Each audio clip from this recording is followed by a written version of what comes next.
many, a lot of, lots of. Which one should we pick and where? Let's see.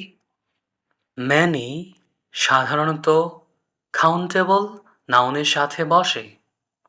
এটি প্রধানত প্রশ্নবোধক এবং নাবোধক বাক্যের সাথে ব্যবহৃত হয়।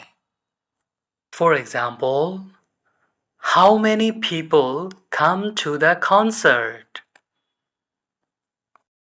I do not go many meetings.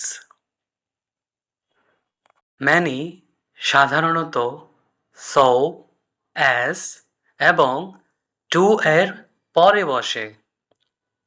For example, Reza